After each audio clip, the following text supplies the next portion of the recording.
You guys, if you haven't heard about Anchor by Spotify, you need to. It's the easiest way to make a podcast with everything you need all in one place. Anchor has tools that allow you to record and edit your podcast right from your phone or your computer. When hosting on Anchor, you can distribute your podcast on listening platforms like Spotify, Apple Podcast, and more. It's everything you need to make a podcast in one place. And best of all, Anchor is totally free. Download the Anchor app or go to anchor.fm to get started.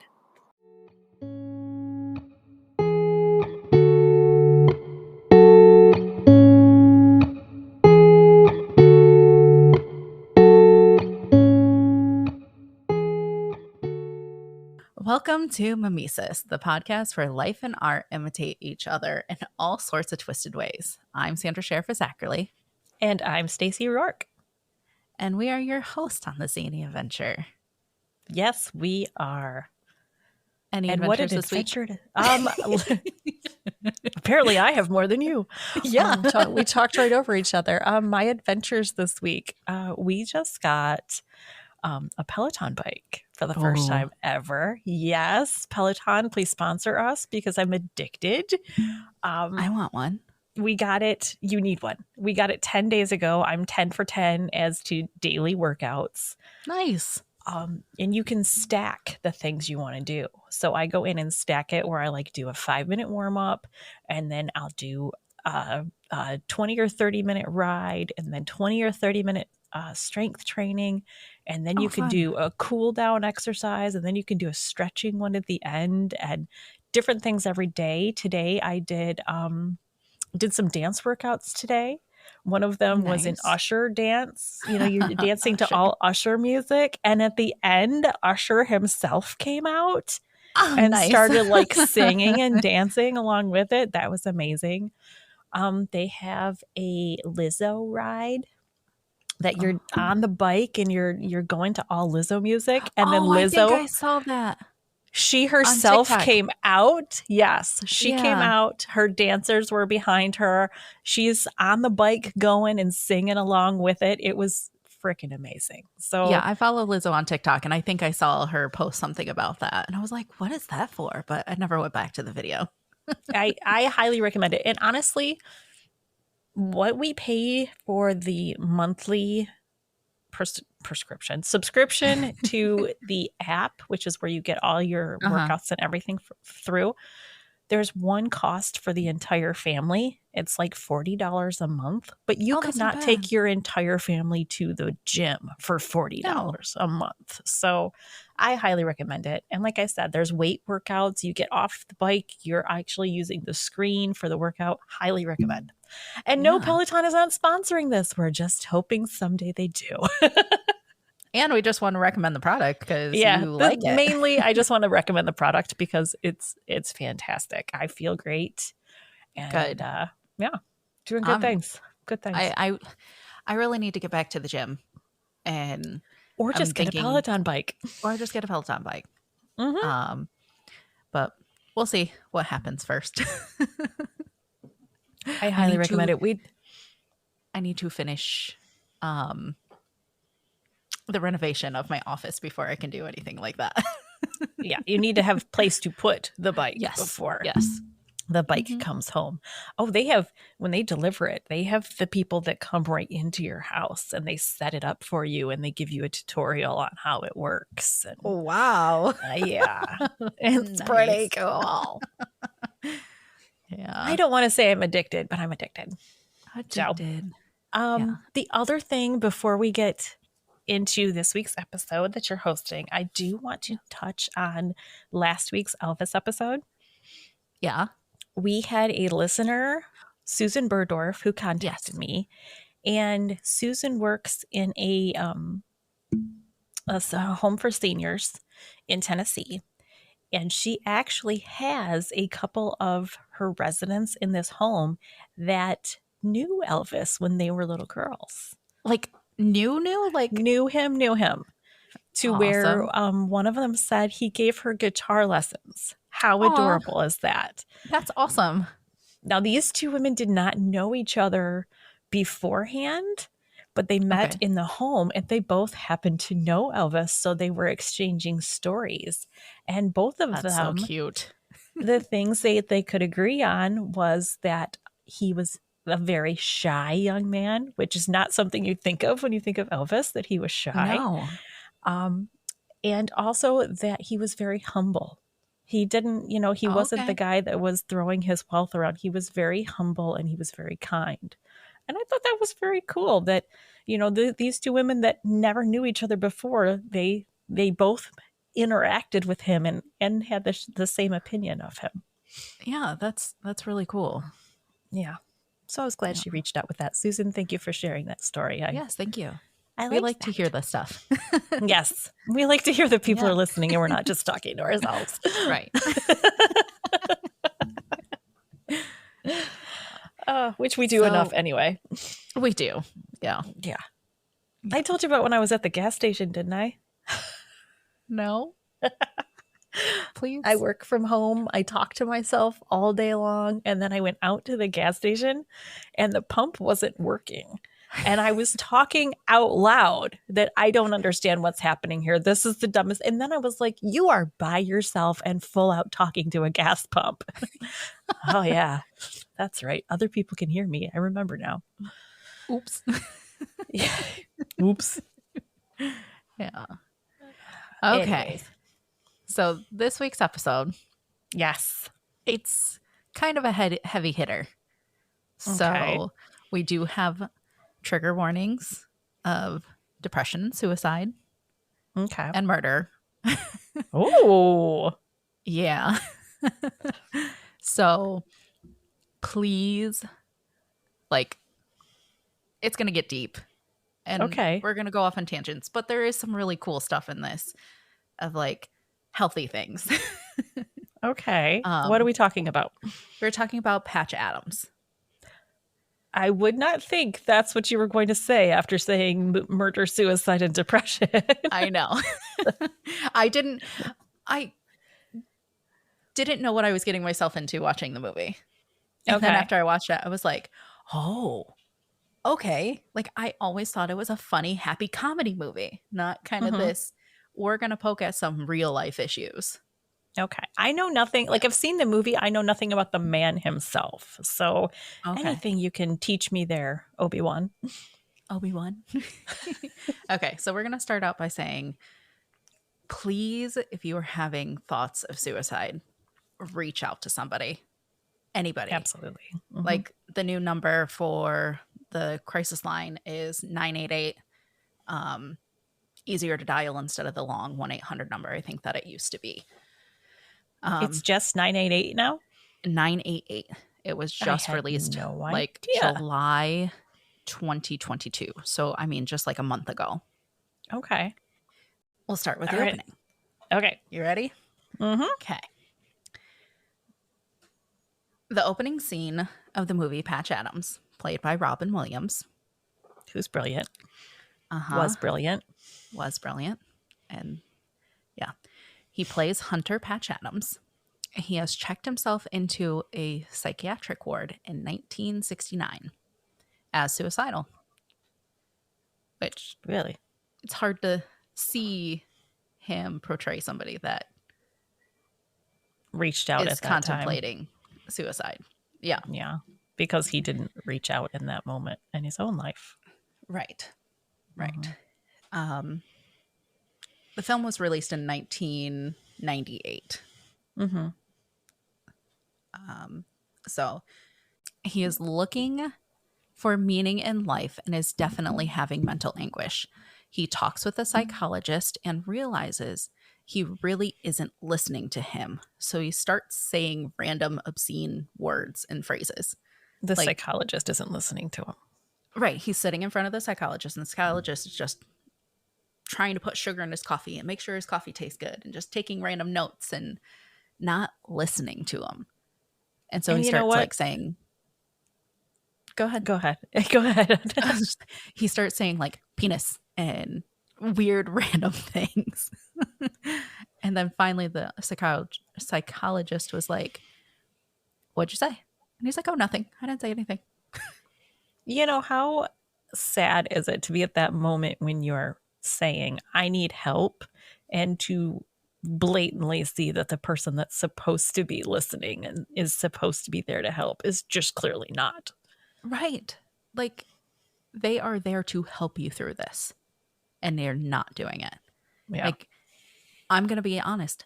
I see a therapist and have seen a therapist for a while now. And she's very good. And I was not the best patient for the last few years. I hid things. And which is counterproductive. it very much is. And it took me coming to see you when you had your surgery for me to realize just how bad I was. Yeah. And finally reached out and got a little more help. And doing a lot better now. But I you was know good what? at masking. Sometimes that's what needs to happen. You have to have a breakdown before you go, okay, if I'm going to do this, I got to do it for real. Yes. And now I'm on medication and I'm actually able to open up. Like, it almost like shut off that part of my brain that was telling me not to talk about things, and like opened my mouth to be able to talk to her about things that really I needed to work on. You know, I think there's a stigma to having to be on medication to help you cope with emotional things. There's still very much a stigma that goes along with it. And if our listeners get nothing else out of this episode, I hope they get that stigma only exists in your mind. It's Yes. another hurdle for you to jump over. And once you do, it really can improve the quality of your life. I'm on something for anxiety every day, and I will be very honest and say my anxiety when I am not on this borders on manic. Yeah. It does. It does. It borders on manic, and I can't function because everything has to be done right now, and it has to be done perfectly. And I feel like I have to tackle the entire world right now. And if I don't, I'm failing in some capacity. Yeah. And you know what? I went on medication for it. And now I realize, hey, you know what? Sometimes it's okay to just sit down and have some self-love time, self-care. Yeah. You know, treat yourself good. Don't expect more of yourself than Then you would expect of anybody else. Yeah, Yeah. exactly. Yeah.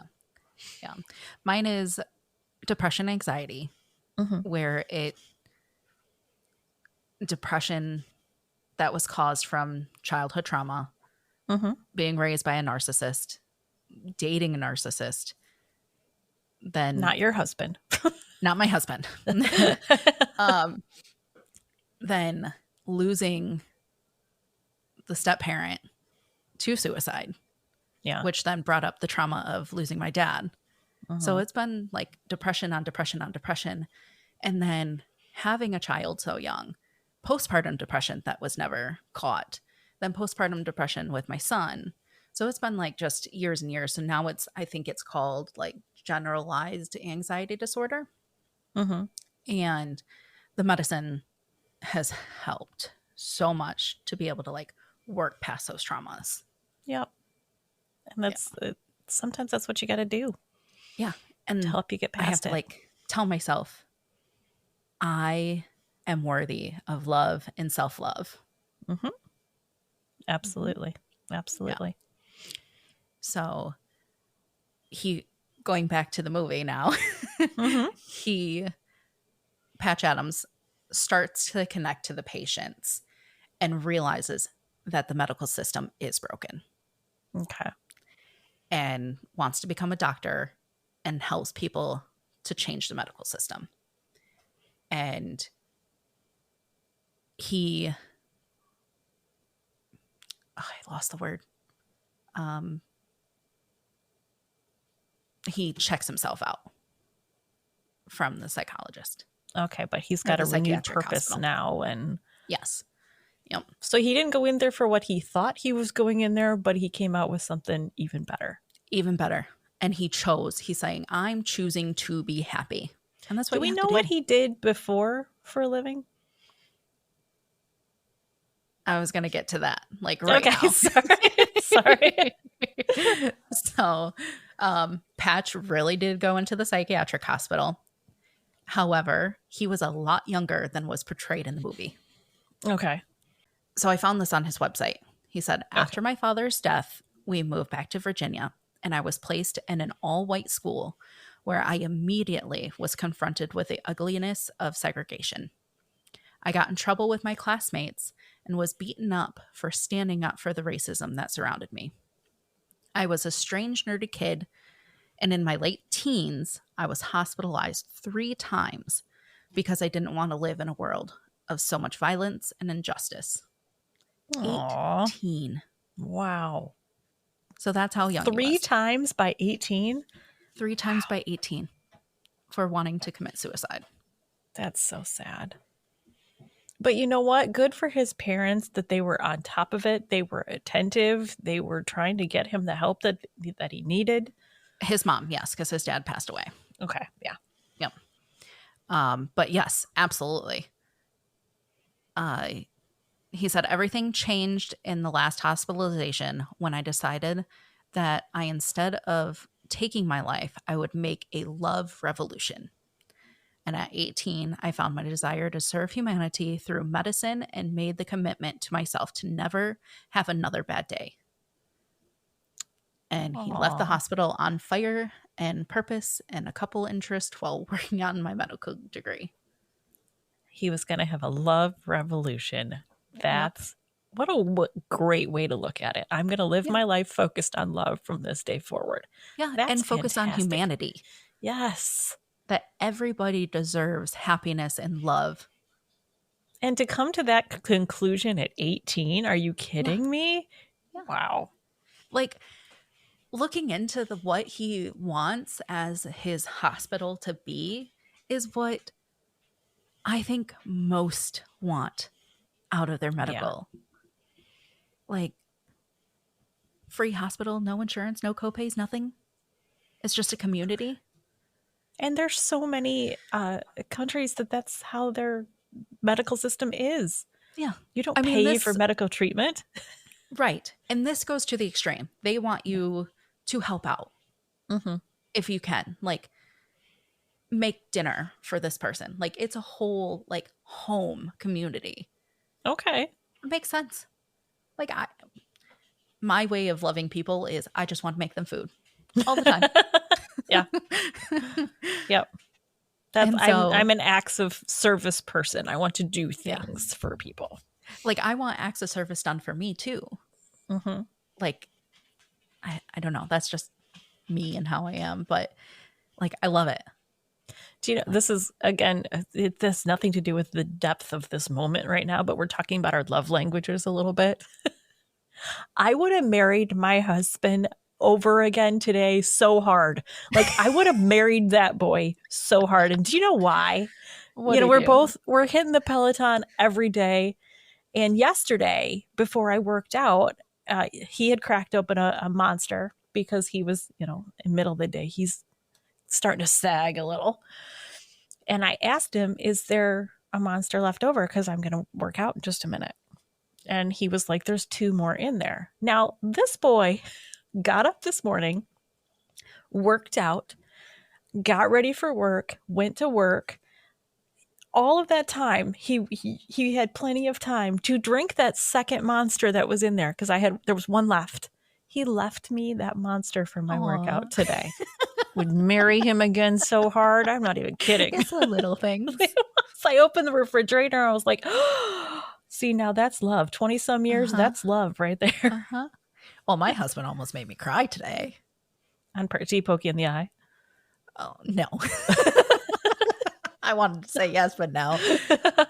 I mean, I could have said yes. No, Evan was having a little bit of fit. And he sat down with him and was talking to him. And he, like, calmed him down and, like, was talking about kindergarten with him and how excited he was and how proud he was of him. And Evan looks at him and goes, "You're proud of me?" And Scott was like, "Yes, I'm very proud of you, buddy." And Evan just gave him the biggest hug. And I was like, I have to go outside for an unrelated reason. Yep, I got poked in the eye. I'm Got poked in crying. the eye. I gotta go outside. Aw, sweet. It was a good day for buried people. It was. Or at least Yes. these two. These two. Well, maybe not in the movie. A little. Not in the movie. Well, it Not wasn't in the- today in the movie for them. No, it was not. Okay, so what's Okay. next? So, with renewed direction, Patch goes to medical school. He has a roommate played by Philip Seymour Hoffman. Oh, he's great. He was great. He was. Good Lord, there's a lot of people in past tense in this movie. Uh-huh. Yeah. Very much. So Hoffman really doesn't understand why at the age that Patch is, that he is just starting medical school. But that wasn't really the case in real life because he was younger. Right. I think it's Okay. portrayed that he was like 47 Okay. in the movie. So quite older. Yeah. But really it was like he got his medical degree in 71. He was born in 45. So Okay. So yeah, he not was that old. Yeah. Mhm. But I think they probably had to do that because Robin Williams was older. when he took the- Probably. Yeah. Yeah. So Patch begins a friendship with fellow student Corinne Fisher, also a love interest, in their third year as medical students. Patch develops an idea for a medical clinic built around his philosophy of treating patients using humor and compassion with the help of a man who was a patient whom Patch met while in the mental hospital. He Okay. purchases 105 acres in West Virginia to construct the future Gesundheit Institute. I probably murdered that word. I think you said it right. If I you hope meant to say so. Gesundheit. I think that's right. Okay. Say it with conviction and we'll all believe yeah. you. Together with Corinne Truman and some other friends, he renovates an old cottage into a clinic. When they get the clinic running, they treat patients without medical insurance and perform comedy skits for them. Aw. It's like the sweetest thing. Like, That's- I am so glad that in real life they did this. all of this they he actually did. This wasn't he- like just for in Well, the that was movie. part of the movie. But in real life, he really did run the Gesundheit Institute Aw. for 12 years, I think it was. Wow. Yeah. That's a good long time. He helped a lot of people. Mhm. I want to ask like what happened to it, but I feel like you're going to get to that, so I'm not I'm going to going rush to. you. Yeah. Okay. When Corinne reveals to him that she had been molested as a child, Patch confronts her and reassures her that she can overcome her pain by helping others. And he encouraged Corinne. Oh, the encouraged Corinne wants to help a disturbed patient, Larry Silver. However, Larry murders Corinne with a shotgun, then immediately commits suicide. Oh. How Patch much of that was guilty-ridden. true? Oh, we'll get to it. Okay. Oh. Yeah. Can't Patch leave us. guilty ridden. What was that? You can't leave us hanging. Over in you. I know. I'm trying. Talk faster, woman. Patch, guilt ridden by Corinne's death, begins to question the goodness and humanity. Standing on a cliff, that was a hard scene to watch. Robin Williams standing on the cliff, saying, "I could do it." Ugh. That yeah. I was sobbing Yeah. through like most of the rest of the movie. Yeah. Standing on a cliff, he contemplates suicide again and asks God for an explanation. He then sees a butterfly that reminds him of Corinne had always wished she was a caterpillar that would turn into a butterfly and fly away. The butterfly lands on his medical bag and shirt before flying away. With his spirits revived, Patch decides to dedicate his work to her memory. Oh. So, the real thing. Okay. Patch completed his pre-med courses at George Washington University. He began medical school without an undergraduate degree and earned his Doctor of Medicine degree in 1971. In the late Wow, 1960s, without an undergraduate. That's pretty impressive. Yeah. In the late 1960s, one of his closest friends, a man, not a woman, was murdered by a deranged patient. Oh, So that part was really true. That part was really true. It wasn't his love interest. Corinne. Right. Yeah. Corinne was not a real character. Like, Okay. she was made up for the movies. But I think they probably wanted to work in that someone he cared about died, but they tried to make it a little bit more tug at your heartstrings by... Yeah, they wanted to show that he did have a lot of interest. Like, he met his wife in the last year of medical school. Okay. So they just kind of made it the same person instead of breaking they combined it up into two. Yeah. Okay. Is his wife still alive? I don't know. Okay. He divorced her. Okay. Well, I hope she's well wherever she is. Yes. They did have 2 children, but he did say, like, he has a whole website. Like, I took things off of his personal thing. So these are all like quotes from his website. Oh, I like that. He said, I became interested in a whole system thinking of ways to integrate it with the hospital community concepts that emerged in medical school. In my imagination, I envisioned a communal eco-village hospital that would address every problem on the way healthcare was delivered in one model. I wrote it up in a paper in 1971, and this was the basis of what the Gesundheit Institute became. Good for him. Yeah. To actually see that change needs to be made and take the steps to do it. Yes, there are so many things with like the whole medical field. And that's what there needs to be a change to the hospitals, the doctor's offices, the insurance, everything. Mm-hmm. I agree. Hate dealing with insurance companies. Doing little things anymore, like trying to make a doctor's appointment. My kids recently wanted to make the change from a pediatrician. They're teenagers. They want to go to a general practitioner now. They feel like their pediatrician isn't quite getting them. They're getting a little older. They wanted to make the change. Yeah. So I tried calling my doctor's office. You can't just call anymore. You get put through to a phone service. Yes. Excuse me. They put you through to a phone service, and it says, go on our app and try to use our app. So I would go on the app and I'd say, I'm an existing patient. I'm trying to add my children. And then it was, well, use this link. And then I'd try to use the link and the link wouldn't work. And they'd say, contact so-and-so. I am not exaggerating when I say every day for a week, I tried getting a hold of somebody just to try to make these appointments. And they couldn't get my kids in until March. Holy crap. Yeah. And I'm not even exaggerating. That's how We're it is in right now. August. I know. I was expecting like October. March. That's ridiculous.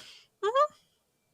Yeah. I mean, I was supposed to, I had a kidney stone in November and they couldn't get me in until January to do the surgery. Yeah. Yeah. It's insane how they put things off Yeah. There's a lot that needs to be changed. And there's, those people that are not getting any kind of treatment that they need because they don't qualify or their insurance doesn't cover it or. That's the thing.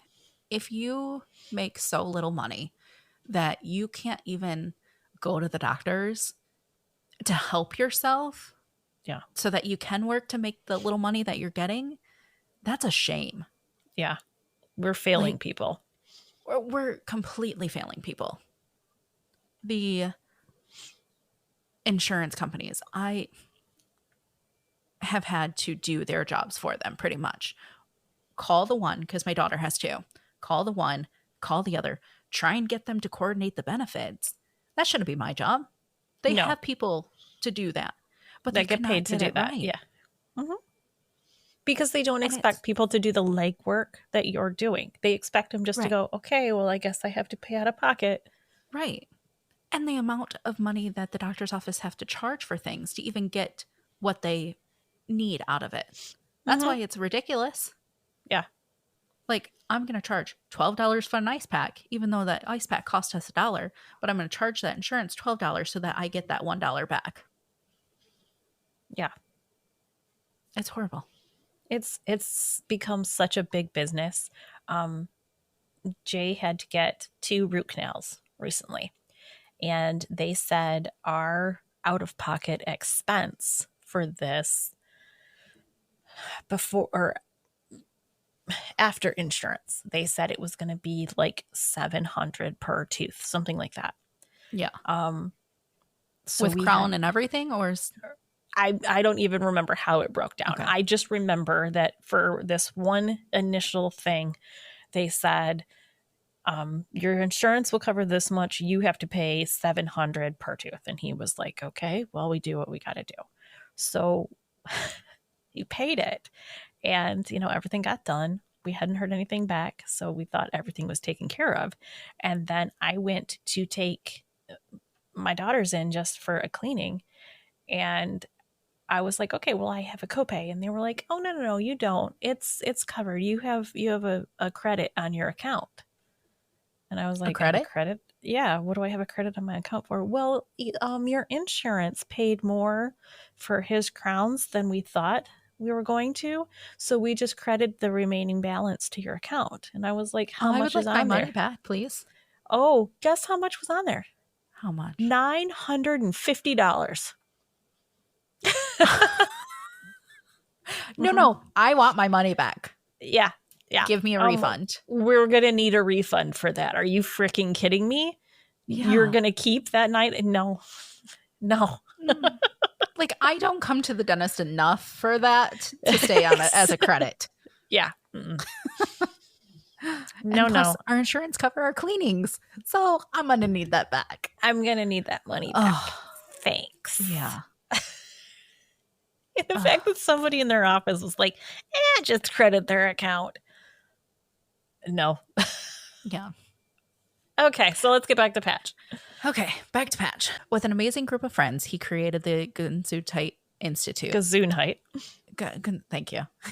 A pilot hospital model, which was operated for 12 years out of the communal home.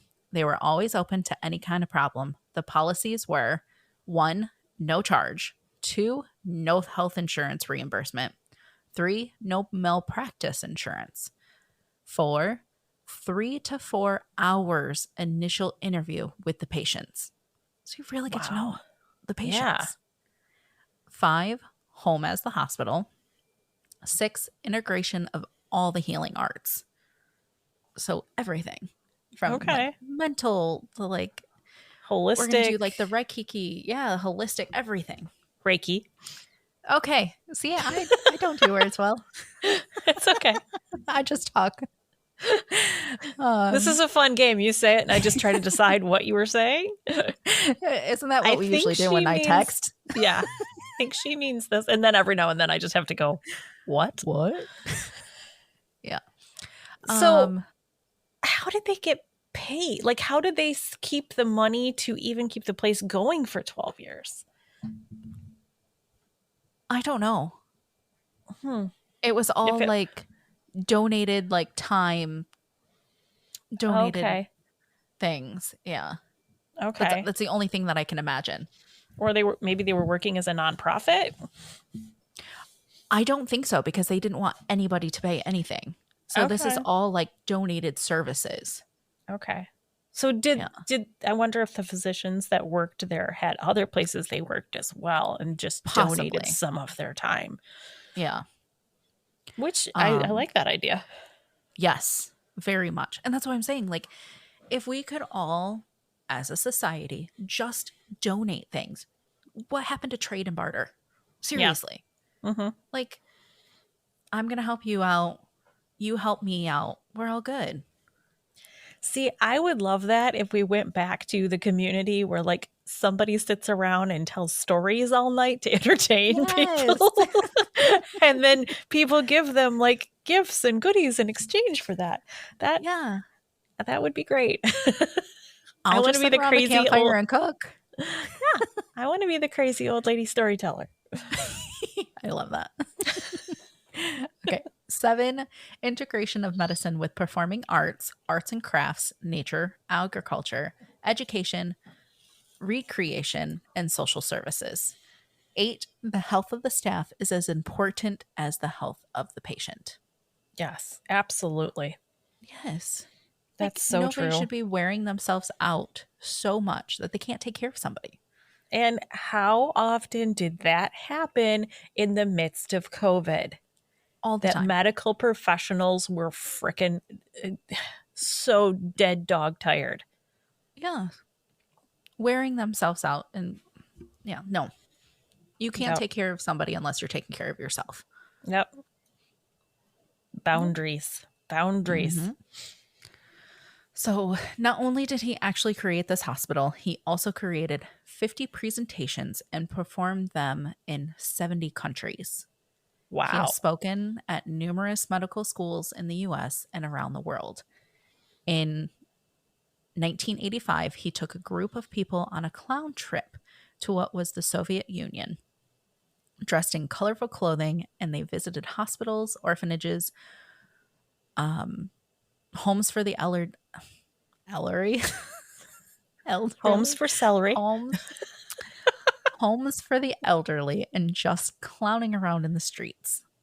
The trips Aw. have been an integral part of, do you want to say the word? Because now it's like Gesundheit? gone on my Gesundheit. It's not spelled how it's pronounced. So like I keep looking at the word and just butchering it. Okay. Yeah. So it's like, what? Okay. Part of Gesundheit global outreach. That is so cool. Mm-hmm. And if you go to his patchadams.org, you can sign up to go on these clown trips. I don't know if it's just for doctors. I want to go. Yeah. I'm not a doctor, but can I next one interest is- you in a crazy storyteller? Yes. Like, see, I think that would be, well, especially if you're going to like orphanages and like just talking to people and trying to just raise their spirits. Yeah. Although, let's be honest, the stories that I tell don't necessarily raise the spirit. Well, they do. Just yeah, I raise the dead. That's true. A different one. I have to tell you. Okay. So speaking of being a crazy storyteller, there was a story that your grandma, my mom, used to tell me when I was a little girl about this little girl, and she named the little girl Stacy because she was telling the story to me, and that she had Okay. this doll named Annabelle, and which, by the way, there's a haunted doll named Annabelle. Why the hell did my That's- mother name it that? That's what I'm saying. Like, It came alive. It killed her. No, this was a different story. She lost the doll. The doll was outside in the rain. The doll came alive and made its way to killed the people window. because it was mad. Came to the window to try to make its way back to the little girl and saw that the little girl's mom had put another doll in bed with her. So the doll thought she'd been replaced. Like, I'm telling this in a way that it sounds like a big, huge bummer of a story. But in the end, like, Annabelle doesn't kill anybody and she finds her way back to the little girl and they live happily ever after, right? Okay, Well, so Grandma that told me- also sounds like Toy Story 3. Kind of, yeah. But Grandma told me this story all the time when I was little. Like, this was one of my favorite Yeah. stories. So I tried to tell this story to my own kids. But because of my storytelling and the fact that I make things a little bit darker, my daughter was sobbing. She's like, "This is the saddest story. I need you to stop." So she's never heard that Annabelle actually finds her way back and everything's okay. As far as she knows, the doll was just left outside to rot. That's Grandma set you up. She to tell did. creepy stories. really She did. set you up. She told me these stories, and then like 10 years old, she's like, would you like to read a Stephen King book? And I'm like, yes, I would. Yes. Thank you. Yes. Okay, so maybe I won't go with Patch Adams. No, but the next one is September 4th through the 11th, and they're going to Costa Rica. Ooh, Right? I would like to go to Costa Right. Rica. Yes. They have monkeys there. You really want to go see monkeys right now? I have monkeypox. Yeah. All right, never mind. We won't do that right now. Oh, what are we living through right now? I don't know. Yeah. Something else. So in the movie, it shows Patch at a trial at the end of the movie, defending himself to be able to graduate and get his medical degree. I can't find anything to say that that's true. Okay. Like if that really happened. But in that scene, the real Patch has a cameo. He's sitting right behind Robin Williams. Oh, Yeah. I love Yep. that. Yeah. When the staff gives him the verdict, he's sitting right behind him. Oh, Yeah. So he was in the movie. that's fantastic. How cool. I've got some little trivia things. I mean, that's kind of all about the movie. Okay, let's hear it. So during filming, Robin Williams and the rest of the cast and crew worked closely with Make-A-Wish Foundation to fulfill the fantasies of several children who were at the time undergoing cancer treatments. The children appeared with Williams in scenes at the pediatric ward. So they were in the movies. Oh, So they were really sick kids. Oh, Yeah. And he you know made him what? laugh. That's such a Robin Williams thing to do. Mm-hmm. Mm, Mm-hmm. okay. And that shows like depression. You can hide it, Yeah. and you need to really be open and honest and talk about it. Not everything is as dark and dim as what you feel that it is. There was also something that came out about his death not too long ago. Something about he had some sort of brain disorder that actually. It's Go ahead. called Lewy body dementia. And it basically makes like your dark and ominous Yeah. thoughts like even more all encompassing. Right. It's a dementia. It's almost like has to be on par with like Alzheimer's. Yeah. But yeah, I've heard that it does things to your mind. Yeah. Yeah. There's a wide range of symptoms, not all related to brain function, but it can cause paranoia, confusion, insomnia, constipation, and the ability to smell. Really? Yeah. Huh. Yeah. And he hadn't even like been diagnosed with that yet. Like they found this when they did his autopsy, didn't they? So I don't know. I thought I heard that somewhere that he didn't even know that he was suffering from that. But that could be wrong. I just know that he. Yeah. The only thing that I see is that before Robin Williams was diagnosed with it, it was purported that he was experiencing all those things. Okay. Yeah. And it says that it can be very difficult to diagnose. So, yeah. So tragic. He was so talented, and everybody has said that he was a very good person. Yeah. Everybody said that he was a good person. Mm-hmm. Like, unfortunately, Patch didn't like the portrayal of his life. Really? So he was a little, yeah. So he was kind of a little jaded. Why didn't he like it? The 1998 film Patch Adams was based on Adams' life and his views of medicine. Adams has heavily criticized the film, saying it abstained an accurate representation of his beliefs in favor of commercial viability. He said that out of all aspects of his life and activism, the film portrayed him merely as the funny doctor, which I didn't take away from the movie like that.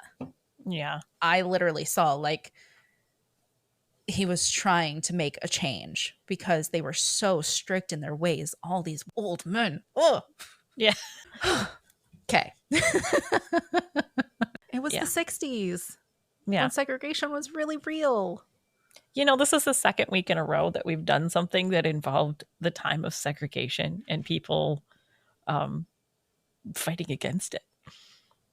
Yes. Which means we're picking people Uh-huh. that. But the fact that he didn't like the portrayal, you know, it's he's that's his life. Obviously, Right. he's justified in his opinion. At least people are seeing some of the good that he did, you know. Yes. And It did bring awareness, and he did get like more people aware of what he wanted to do. And I think yeah, that helped. I think he was just more upset that all the money that came in and it didn't get put towards the hospital. yeah, Like he said that Robin made $21 million and didn't offer any of it to him to help. okay, yeah, Yeah. But he did release this when Robin Williams passed away. He said, "The terrible news of the passing of Robin Williams reached me here in the Amazon late Monday night with tremendous sadness. Surrounded by over 100 friends and clowns on our annual clown trip, we mourn this tragic loss and continue to treasure his comic genius. Robin Williams was a wonderful, kind, and generous man. One important thing I remember about his personality is that he was unassuming. He never acted as if he was powerful or famous. Instead, he always tendered and welcoming, willing to help others with a smile or a joke. Robin was a brilliant comedian, there is no doubt. He was a compassionate, caring human being. While watching him work on the set of the film based on my life, Patch Adams, I saw that whenever there was a stressful moment, Robin would tap into his improvisation style to lighten the mood of the cast and the crew. Also, I would like to point out Robin would especially kind toward my children, and when they were on set, he would visit them. Contrary to how many people may view him, he actually seems to be an introvert. mm-hmm. When he invited me and my family into his home, he valued peace and quiet, a chance to breathe, a chance to get away from the fame that his talents had brought him. While early in life he turned to drug use and alcohol to escape, he replaced the addiction with moments of solitude to help cope with the stress and the fame. And this world is not kind to people who become famous. And the fame he was garnered was a nightmare. While sad and we are left with the consequences of his death, I'm emotionally grateful. I'm enormously grateful for his wonderful performance of my early life, which has allowed the Gesundheit Institute continue and expand for our work. We extend our blessings to his family and friends in the moment of sadness." Aww. So his problem with the movie, it wasn't a problem with Robin Williams. It was a No. problem with the screenplay and how it was produced, basically. Yes. Yeah. Like he just like really felt that they made him look like the funny doctor. Like he thought that people didn't get what he was really trying to do. Like really make an actual change to the medical industry. I see. And I call it an industry because that's what it is. It is. It absolutely is. It's just like any other big business. Yeah. And it shouldn't be. Yeah. So the Gesundheit Institute, while the establishment only lasted 12 years, they're still going and doing and... Yes. Okay. He's still working in Illinois, I think it is. Okay. I wasn't able to find like exactly where it was. In Virginia is where it was actually built, but I can't find like if it's still open or anything like that, like the actual thing. But he is working in Illinois. Okay. The hospital building had 44 beds.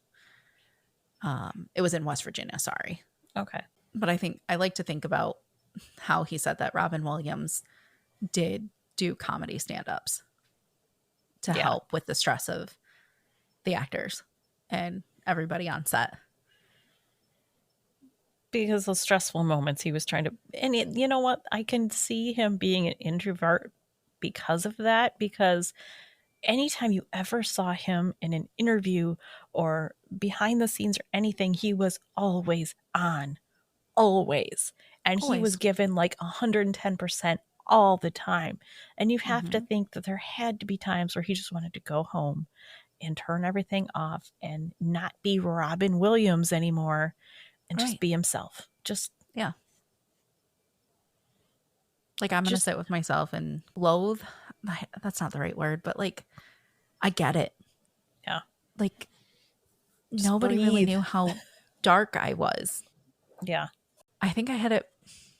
I know I didn't hide it well, but I think I hid it good enough that like people would know I'd have like bad days, but they always saw me super happy.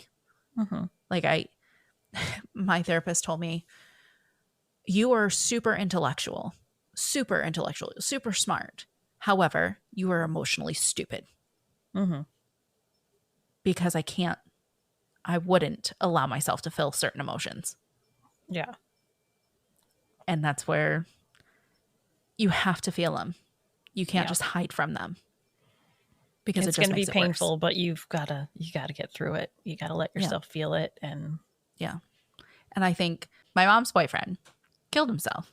And he had raised me since I was 8, helped raise me with my mom.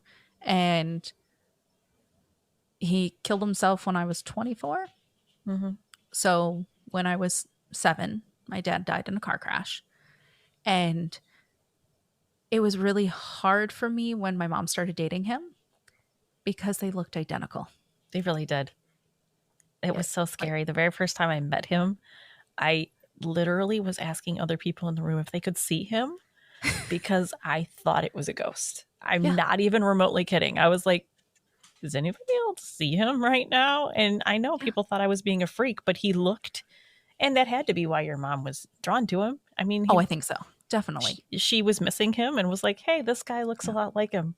He was nothing like him as a person. He was nothing. And I think that's where it was a little traumatizing for me because my dad was this great man who I have very fond memories of.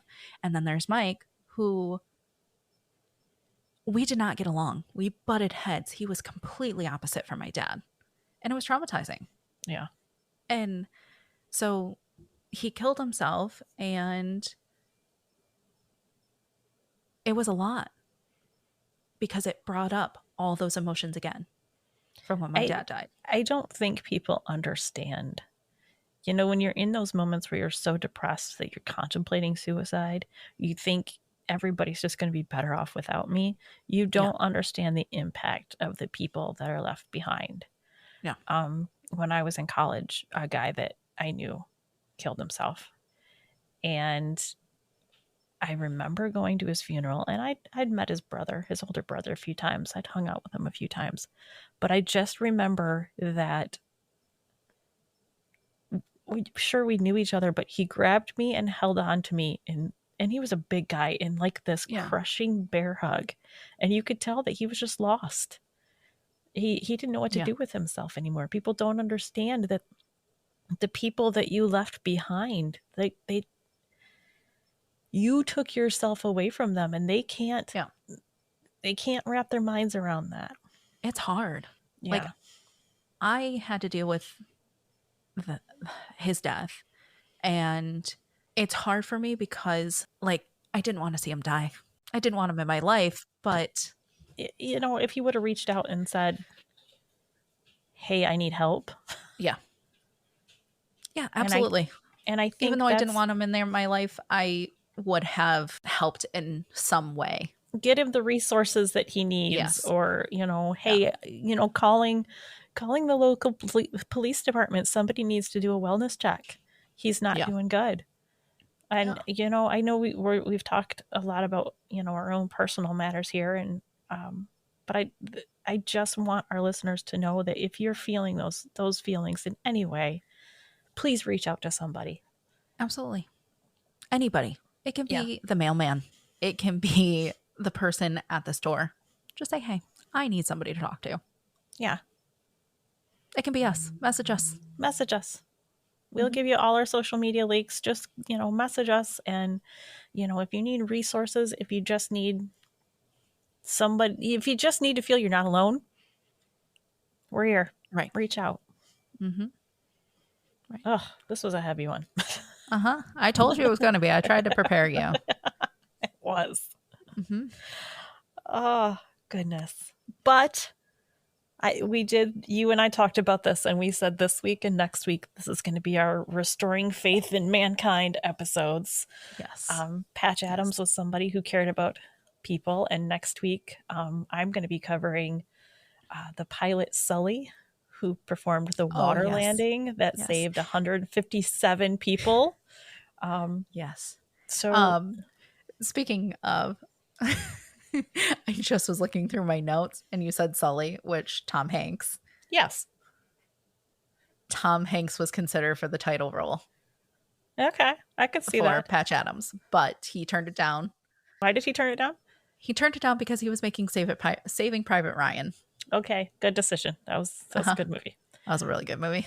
Did you see they're doing a live action Pinocchio and he's going to be Geppetto? No, I didn't see that. Yeah. I saw that Oh, that's today. going to be good. It is. Yeah. And, he was Colonel Tom Parker too. So. Yeah. Maybe that's why I'm doing Sully. Maybe it's because I just want to continue. The Tom Hanks. Did we have a couple more Tom Hanks things? Oh, yeah. He was going to be in Twister. He was.